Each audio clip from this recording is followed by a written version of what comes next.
Welcome to Beyond the Melody. I am Karen Marie. If this is your first time here, thank you so much. And I just want to ask you, if you've not been here before, please go ahead and subscribe. Today, we are going to be talking about patience and love and how to work through things with your spouse. And I have a special guest, and Mr. Clark. Oh, hello. Hello, everybody. I can't call you a guest, though. But I think I can call him a guest, and I'm going to tell you why. It's because he doesn't like doing this stuff. So anytime he does it, it is a blessing, and I'm grateful for it. So I will call you a guest just today. So today we are doing the 8th week of our 30 weeks of affirmation, and let's get right into it. So this week's affirmation is, I am understanding and choose to have patience and love for my spouse or significant other. Let's say that again. I am understanding and choose to have patience and love for my spouse or significant other. And the scripture that's going along with that is 1 Corinthians 13, 4 through 8. A lot of you are familiar with that scripture, but if you're not, it says, love is patient, love is kind. It does not envy, it does not boast, it is not proud, it does not dishonor others, it is not self-seeking, it is not easily angered. It keeps no record of wrongs. Love does not delight in evil, but rejoices with truth. It always protects, always trusts, always hopes, always preserves. Love never fails. But where there are prophecies, they will cease. Where there are tongues, they will be stilled. Where there is knowledge, it will pass away. It's fitting that we come in at week 8 and we're talking about having love, patience, and understanding for our spouses and significant others. And it's important for us because of what my husband went through a couple of years ago with the death of his parents. And that's why I have him here today, is because we're kind of going to try to talk about a little bit how we've been able to navigate through that and how he's been able to manage his pain. Do you feel up to talking about what happened? Yes, I do it. Back in March 2021, both of my parents was diagnosed with COVID. Initially, my father was being treated at home. My mom was in the hospital. But eventually, my father got worse at home, and then he went into the hospital also with my mom. And at that time, COVID was just getting started, and there was not a whole bunch of information about it. To make a long story short, my mom passed first, and then 5 days later, my father went home too. Well, the reason that I feel like it's so fitting that we're talking about having love and patience for your spouse or significant other is because when all of this happened with my husband's parents, let me tell y'all, I got a different husband after that.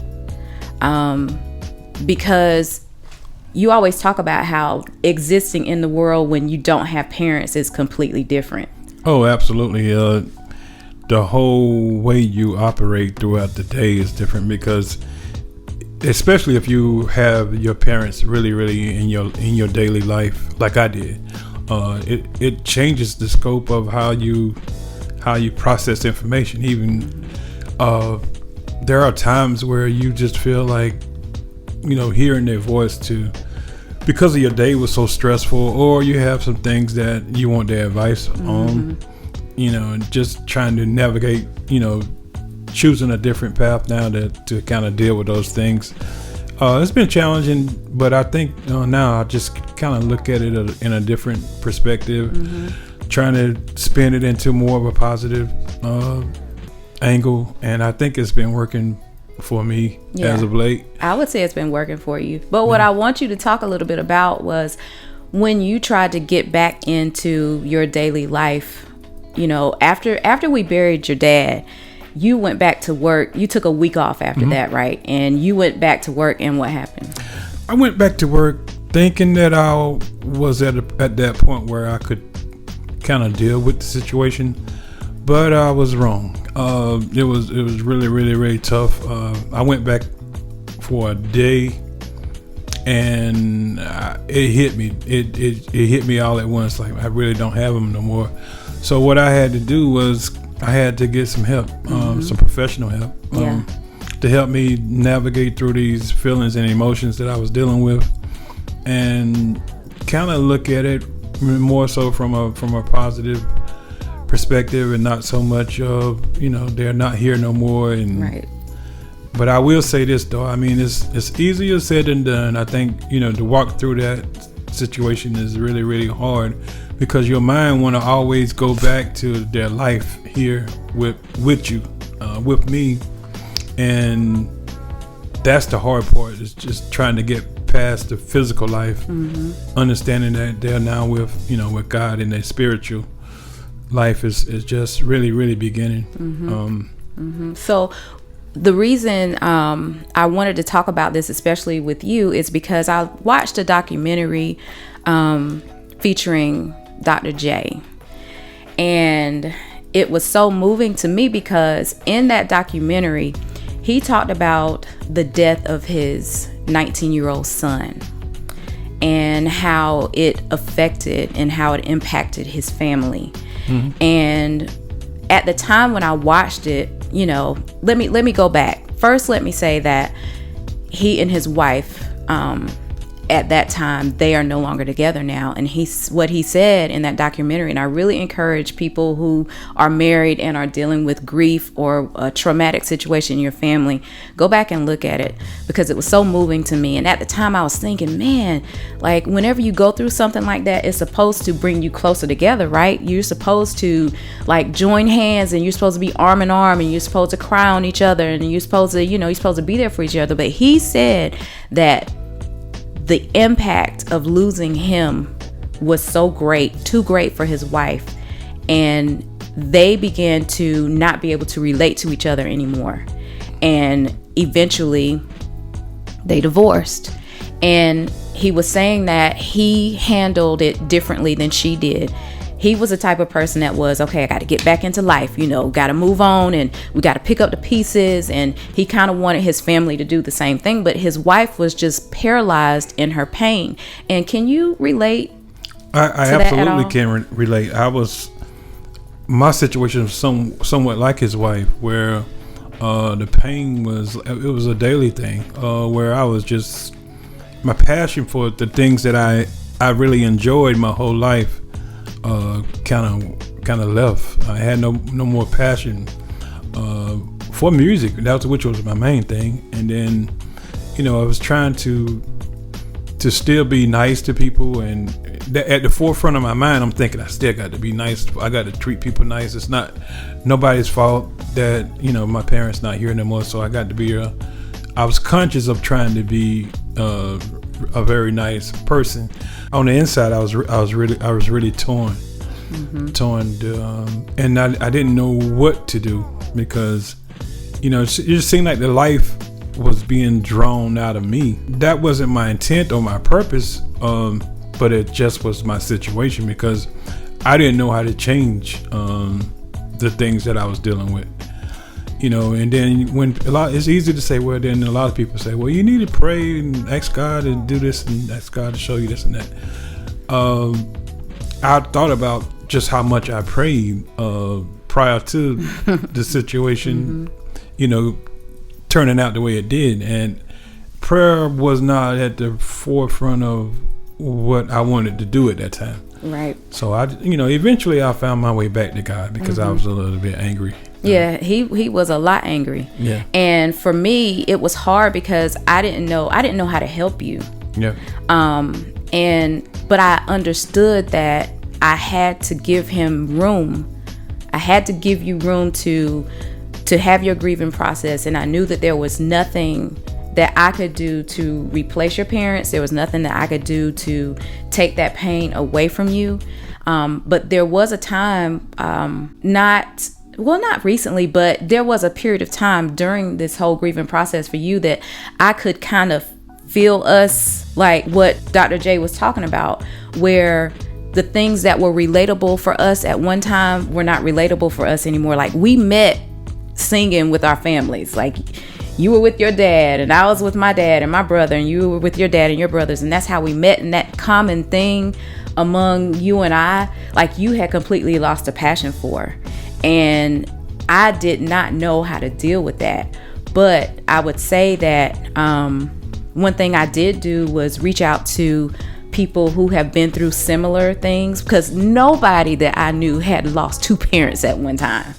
Okay, so let's just put that right there. I mean, a lot of people have had losses, but when you take both parents out of here at one time, like, you know, I think that's a whole different level. And when I say I got a different husband, I literally to this day have a different husband, because not that you love me any less, because I know you don't love me any less. It's just that there is a void in his heart now that Karen, for the first time, I feel like I can't plug that in, you know. So when I say I choose to have patience and love for my spouse or significant other, that right there is real, because you have to choose, and you have to choose to be patient. And there are days when, you know, sometimes, you know how you can like be staring off into space, and I'm like, babe, you okay?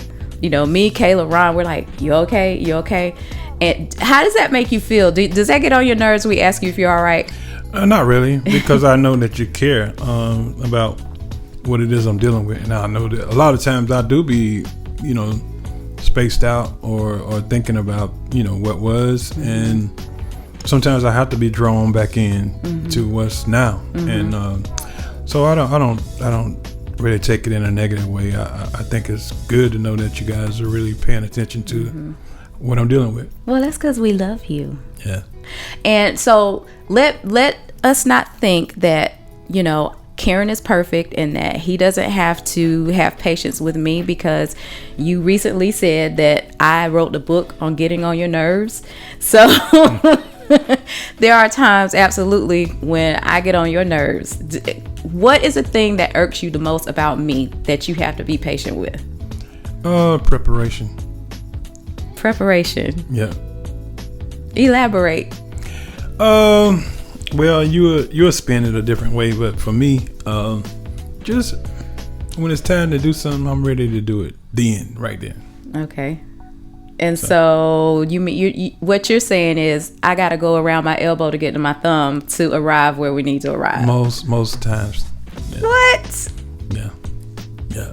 Okay. Well, I mean, that's something that I can work on, but you've chosen for how many years to be patient with me on that? Oh, well, I think there's certain things that you have to be patient with me on as well, but 30 years.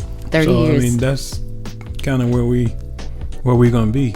Well, okay, give an example of what you're talking about, because I need you to be more specific. Give me one example, and I don't mind. I'm not embarrassed. Give me an example. Oh, like today, here, now. What? Yeah. What happened today? What time did we get started with this? Okay. In fairness to me, now we had this planned, right? All right. For a week before. Okay. I think the results would have still been the same, because this setup is different than my typical setup, you guys. Like, I can't just come in here and do all the mics and all this kind of stuff. That's his lane. That's not my lane. So I need your help, and I need to, you know, but I guess maybe if I knew I wanted to do this today, I could have come in here last night and done all this little setting up and ask you all these questions. So that's what you're saying. Yeah, you know, kind of, yeah. That's the best you got? That's all I do to get on your nerves? No. That's all I'm going to talk about on my podcast. Okay, well, so that's all he's going to talk about on the podcast. So, well, how do you, at those times when I am most getting on your nerves, because, babe, let's be honest now, you get real mad at me, especially when we have like our truth moments or whatever, and you can be real mad at me. What is it that keeps you pulled in and keeps you focused on patience and love and kindness and just being there for me in my times of, you know, kind of going around my elbow to get to my thumb? Well, I mean, you know what you're doing, you know where you're trying to get to. That's why I'm patient, because I believe in what you're doing. But, you know, just the process sometimes can be a little bit right. So what pulls you in and what keeps you focused on the outcome? Okay. Because I understand the outcome. That keeps me pulled in, whether that's doing this right here now, or it could be something else that we're working on together. Other things that we're working on together, for example, right now would be, I am going to get back to doing music, y'all. I'm working on it, and there are certain things that as my producer he wants me to do, and sometimes we can butt heads at stuff. I mean, musicians, when you put two of them together in a marriage, like, that's kind of risky, because we're strong-willed people, and we know what we want to do, and we know what we think is best for us. And I have recently kind of just made the decision to let him tell me what he feels like I need to do, instead of like being the boss of me in that regard, in terms of where I want to go and what direction I want to go creatively. So we are working on some stuff. There's a song that he told me he wanted me to come out with first, and I fought you on that for a little bit. A long time. Yeah. Well, talk about a little bit about that song and why you think I should do it first. That song is first of all, it's a good song, good message. I think you sing it very well, and it's for right now. I think sometimes we probably overthinking the song too, though, because a certain way we wanted it to go. But I listen to it every day in my car, and I really don't see a lot of changing that needs to be done to it. I just think that probably want to do your lead vocals to the point to where you're happy with your lead vocals. But as far as the overall song and the music is where it needs to be, and then take this for what it is, I think everything else is too. Yeah, because it does something to me. We've been fighting over the BGVs on this song, and I don't think I want to mess with them. You guys, okay, so you just witnessed a live dig, because here's the thing. I want to do, and this is him having patience with me now. Yeah. I want to do the background vocals over, and I'm like, I don't like it. I don't, I just want to do it. And he is satisfied. Like, he loves the song the way it is. But he listens to me, fuss and fight all the time about the background vocals. So he allowed me to come in here a couple of days ago and mess around the background vocals a little bit. So you're telling me right now in front of everybody you want to squash all that work I did? Yeah. Wow. Simply because I think what has worked for this song up to this point, we've let a lot of people hear it. I've done it live a couple of times too. Yeah, we from anywhere, everybody like just digging the song the way it is. Yeah. From your parents to I've done it at church. I've done it at a couple of festivals, and just to sing along. And that's the thing about us, is we love a song that people can just get in and sing along with it. Like, that's one of the things that we have so much in common in terms of songwriting, is that we want people to be able to just pick the song up and run with it. And I think that sometimes, like you said, and where you have to be patient with me, is when I start overthinking a song, because I can overthink a song. And, when I overthink it, that makes me want to go back and reinvent the wheel when I don't really have to. Yeah, song's perfect, like it is. Okay, well, what advice would you give couples who are experiencing traumatic things in their life, in their marriage? And y'all, that could be anything from A to Z. It doesn't have to be death. It could be anything that you're going through, that you're having to navigate through in your marriage, that, is very hard, and you don't see a way around it, and you don't see how you can actually find your way back to each other. What advice would you give? I would say take time to really digest the situation and understand when you get frustrated how to not have a confrontational situation that can take you out of character, where you might say up your things that you really don't mean, and God will deal with you, and you have to go back and say you're sorry to your spouse. So I think it's important to really hesitate. I will use the word before you go into any conversation where you might regret saying something that you really don't mean.